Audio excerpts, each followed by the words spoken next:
different sized numbers. So I've got the 1-digit numbers, or the 2-digit numbers, or the 3-digit numbers, or, well, there's only one 4-digit number, and I already can see it does not have distinct digits, right? It's got 3 zeros. So all we have to do is look to fill in these numbers.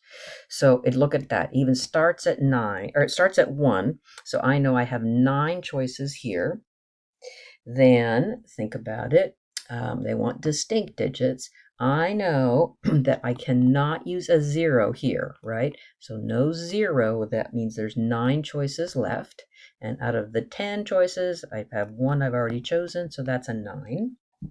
Again, I want to say no 0 here, because that wouldn't make a 3-digit number. And then I've chosen 1 out of the 10, so 9 choices, and then 8 choices.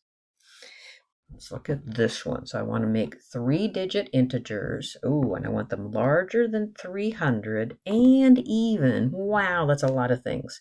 So I'm going to suggest we start with the even, because I think that's going to be the hardest thing. So looking at here, I'm going to suggest we put the 2 here, or we put the 4 here, or we put the 6 here. So there's one way to do each of those. So now let's think about what we've got left to choose from. I want the numbers to be bigger than 300. So the numbers that I could choose here would be 3, 4, 5, or 6. So there's 4 choices there. And there's 6 numbers total, right?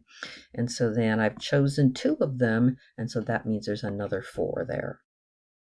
Let's look at this one. So now I'm looking for what numbers I can choose. I have 3, 5, and 6, because I can't use 4. 4 is already used there. So I only have 3 numbers to choose from. And out of the 6, I've chosen 2, so that gives me a 4. And here I can choose 3, 4, or 5. Again, 3 choices, and then be 4 there. So let's see, we've got to have, we're going to have odd numbers now, and larger than 400. Very similar to what we just did, right? So let's put the odds in first. So I could put the 3 here, the 5 here, or the 7 here. So one way to do each of those. So now let's go back and look at what we've got. We've got to have it bigger than 400. Oh, well, we can use a 4, a 5, a 6, or a 7, or an 8. Wow, we can use almost everything, right? So that means I've got 5 choices there. 6 numbers total again. I've already chosen 2, so there's 4. This here, I can only choose a 3, 6, 7, and 8, because the 5 is already here.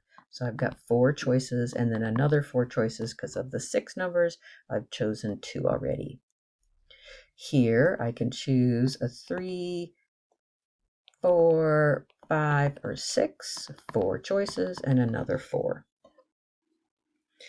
Okay, let's go back to pins. So we've got, has 4 symbols, and we're choosing from 26 letters and 10 digits. So of the 4 places, doesn't say, it says repetition is allowed. So I'd have 36 choices for each of the placeholders for the pin. Okay, so what if there's no repeats? Right, well, that would be 36 for the first choice, 35, 34, and then 33. Okay, this is an important thing. At least one repeat. One great way to do that is to say, oh, let's take the way to find all of them, which was 36 to the 4th, right? That's this. And subtract off no repeats. And that gives us, that there is at least one repeat. And this is saying, what probability? How do you do probability? So probability is the number that's happening, at least one repeat, divided by the total number Okay, so the total number of ways to get 4 pins with digits and letters would be 36 to the 4th would be the denominator. And the numerator would be this, right? 36 to the 4th minus 36 times 35 times 34 times 33. And that's a fine answer. Okay, so if we're going to have 7 digits to make a phone number, how many if we don't have any repeats? So no repeats, so whatever I choose for the first digit would be 10, right? And then 9 and 8 and 7 and 6 and 5 and 4. So those would be the ways to have a 7-digit phone number with no repeats. Ah, same idea. How many have at least one repeat? Okay, so that's going to be all. So that would be 10 to the 7th. Subtract off this 10 times 9 times 8 times 7 times 6 times 5 times 4. So the only difference between this one and this one said probability. This does not, right? Okay, so then let's look at same idea, but repeated digits. Let's think about this. How many numbers between 1 and 999 have no repeats? I think we did this already. So no repeats was, here's the 9 different numbers.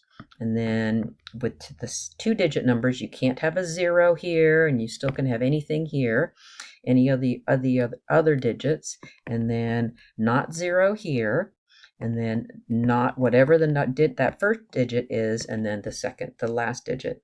Then, okay, here we go. At least one repeat. So I want to find out the number of numbers between 1 and 999. Well, that's 999. And I would subtract off this, what I've just found in number 16. Plus 9 times 8. Okay, so let's talk about when we've got an intersection of the two sets. So if I'm going to find out the multiples of 4, you know, that's like 4 times 1 all the way to 4 times 25. So the number of numbers would be 25 minus 1 plus 1. So there's 25 of the numbers that are give me a multiple of under 100. Okay, so if I do multiples of, oops, really bad writing there, multiples of 7. So, oops, there, let me just write that again because that is so messy. Okay, multiples of 7. So I'd have 7 times 1 all the way to 7 times 14. So I know I can see it. 14 minus 1 plus 1, there's 14 of those. Oh, what do I need to subtract? I need to take away the multiples of 28 because that's in common. So I'd have 28 times 1 all the way to 28 times 3. And so that means I have 3 of those. So what I end up doing is taking this number here, 25, add on this number here, 14, and subtract off what's in common. And so that gives me 36. So then this is very similar. Let's just do one more here. So I'm going to say, let's find the multiples of 3. And so now that's different because I'm starting at different numbers, right? I'm starting from 100. So multiples of 3 would be 3 times 34 all the way up to 3 times 333. So I'd have 333 minus 34 plus a 1, right? I take this number, subtract this number, add a 1. So that gives me 300. Then I'm going to say find out the multiples of 4. So I'd have 4 times 25 because that gives me 100, all the way to 4 times 250 because that gives me 1,000, right? So that would be 250 minus 25 plus a 1, so 226. Now let's go find out what's in common. So I need to subtract off the multiples of 12. So I'd have 12 times 9 all the way up to 12 times 83. So that gives me 83 minus 9 plus a 1, and that gives me 75. So all told, what I get for an answer is 300 plus 226 minus the 75, 451.